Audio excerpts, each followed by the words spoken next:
اب یہ دیکھیے داخلہ فعل ہے، ہمیں کیسے پتہ چلا یہ فعل ہے؟ ہم نے ماضی کے اوزان پڑھے تھے، ماضی کے اوزان پڑھے تھے کہ یہ فعل ہے، اس سے معلوم ہوگا کہ یہ فعل ہے، اور زید اس کا فاعل ہے، یہ فاعل ہے۔ فاعل وہ ہوتا ہے جو کام کرنے والا ہوتا ہے، یہ آپ دوسری زبانوں میں جان چکے ہیں کہ فاعل وہ ہوتا ہے جو کام کرنے والا ہوتا ہے، داخلہ زید۔ اور دوسری آپ نے ایک بات یاد رکھنی ہے کہ مبتدا بھی اور جو ہمیشہ خبر ہے، خبر یہ مرفوع ہوتی ہے، اس کے آخر میں دو پیشیں آئیں گی، دو پیش آئیں گی۔ اگر پیش نہیں آ رہی تو اس کی وجہ کچھ اور ہوگی کہ وہ اسم ایسا ہوگا کہ اس کے آخر میں پیش نہیں آ سکتی، ورنہ اس کے آخر میں پیش آئے گی۔ اور فاعل کے آخر میں بھی ہمیشہ پیش آئے گی اگر وہ واحد ہوگا، جیسے زید یہ فاعل ہے، اس کا فاعل مانا داخلہ، تو یہ فعل ہے۔ تو یہ جملہ فعلیہ خبریہ ہوگا۔ کیوں فعلیہ کیوں ہوگا؟ کہ اس کے شروع میں فعل ہے۔ خبریہ کیوں ہے؟ کہ خبر دی جا رہی ہے۔ تو وہ جملہ جس میں خبر دی جا رہی ہوگی اس کو جملہ خبریہ کہتے ہیں، اور جس میں کوئی خبر نہ دی جا رہی ہو، حکم دیا جا رہا ہو، مثال کے طور پر تم یہ کام کرو، تم فلاں جگہ مت بیٹھو، تم موبائل مت دیکھو، اب اس میں خبر نہیں دی جا رہی ہے، حکم دیا جا رہا ہے، منع کیا جا رہا ہے، کاش میں جوان ہوتا۔ تو یہ جملہ انشائیہ ہے۔ انشائیہ کا مطلب ہوتا ہے اس میں کوئی خبر نہیں دی جا رہی ہوتی، اس میں ایک نئی بات پیدا کی جا رہی ہوتی ہے۔ خبریہ یہ ہوتا ہے کہ پہلے ایک بات ہو چکی ہے، اس کی خبر دی جا رہی ہے۔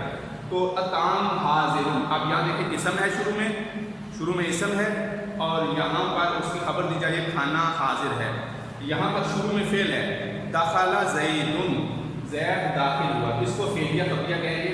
اور اس کی ترکیب کیسے کریں گے؟ دخل فعل، زید اس کا فاعل، فعل اپنے فاعل سے مل کر جملہ فعلیہ خبریہ ہوا۔ اور اطعام مبتدا، حاضر خبر، مبتدا اپنی خبر سے مل کر جملہ اسمیہ خبریہ ہوا۔ تو میں نے چند مثالیں نیچے اور لکھی ہیں، دیکھیے الکتاب قدیم، الکتاب یہ اسم ہے، کیسے پتہ چلا اسم ہے؟ اس کے شروع میں الف لام لگا ہوا ہے۔ الکتاب قدیم، کتاب پرانی ہے، الکتاب قدیم، الکتاب کتاب کے بارے میں بتایا جا رہا ہے، بتایا کیا جا رہا ہے؟ قدیم پرانی ہے۔ تو یہ مبتدا، یہ خبر، مبتدا اور خبر سے مل کر کیا بن گیا؟ جملہ فعلیہ خبریہ؟ نہیں، جملہ اسمیہ خبریہ، اس لیے کہ شروع میں اسم ہے۔ اگر شروع میں اسم ہو تو اسمیہ خبریہ، شروع میں فعل ہو تو فعلیہ خبریہ۔ البیت جدید، گھر نیا ہے۔ الجوال قدیم، موبائل پرانا ہے، تو موبائل تو نیا ہی اچھا لگتا ہے، اس لیے آپ لوگ بھی نیا موبائل لے لیں۔ الجوال قدیم، موبائل پرانا ہے۔ اب اس طرح کے جملے آپ بے شمار جملے بنا سکتے ہیں۔ مثال کے طور پہ آپ کو گھر کی عربی معلوم ہے، اور یہاں میں نے لکھا البیت جدید، تو آپ البیت قدیم۔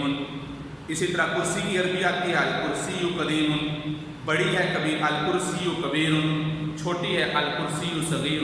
یہ سارے کے سارے جملہ اسمیہ خبریہ۔ اب ہم فعلیہ کی طرف آتے ہیں۔ شروع میں فعل ہے تو دخل زید، زید داخل ہوا۔ ختم اللہ علی قلوبہم، ختم اللہ، اب یہاں دیکھیے گا یہ ختم، یہ شروع میں ہے، سورہ بقرہ کے شروع میں یہ ختم اللہ علی قلوبہم، تو یہ لفظ اللہ جو ہے، یہ والا لفظ اللہ کس پر؟ اللہ، ختم اللہ، اللہ نے مہر لگا دی، ختم کہتے ہیں مہر لگانے کو، اللہ نے مہر لگا دی ان کے دلوں پر۔ تو ختم فعل، لفظ اللہ اس کا فاعل۔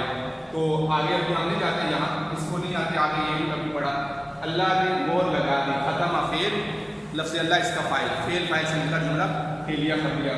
ذہب اللہ، ذہب اللہ، یہ دیکھیے جہاں بھی فاعل ہوگا وہ اس کے اوپر پیش آئے گی، جہاں بھی فاعل ہوگا اس کے اوپر پیش آئے گی، یہاں بھی پیش ہے، یہاں بھی پیش ہے، یہاں بھی پیش ہے۔ اگر پیش نہیں آئے گی اس کا مطلب یہ ہے کہ وہ اسم کچھ ایسا ہے کہ اس پر پیش نہیں آ سکتی، ورنہ جو فاعل ہوگا، جو کام کرنے والا ہوگا، وہ ہمیشہ اس کے اوپر پیش آئے گی۔ ذہب اللہ، جاء امر، یہاں بھی دیکھیے جاء فعل ہے، آیا، امر امر آیا۔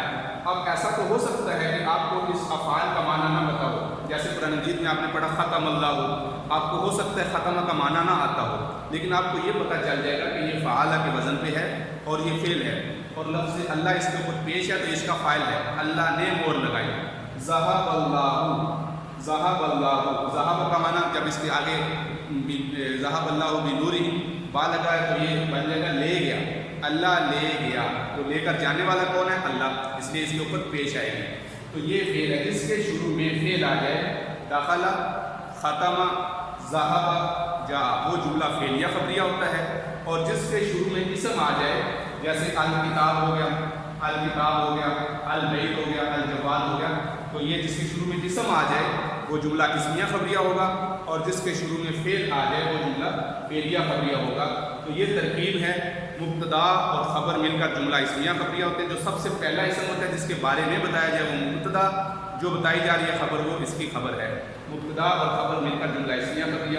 تو اس طرح کے آپ اور جملے بھی بناتے جائیں گے، اور انشاءاللہ ہم جملہ اسمیہ خبریہ کی ترکیب پڑھنے کے بعد اب ہم انشاءاللہ اگلے جملے بھی پڑھیں گے، اور آپ اس کو توجہ سے سنیں اور اس طرح کی چند مثالیں اور بھی اپنی طرف سے تلاش کریں۔ قرآن مجید میں انشاءاللہ آپ کو یہ مثالیں اس طرح کی بہت زیادہ ملیں گی۔ السلام علیکم ورحمۃ اللہ وبرکاتہ۔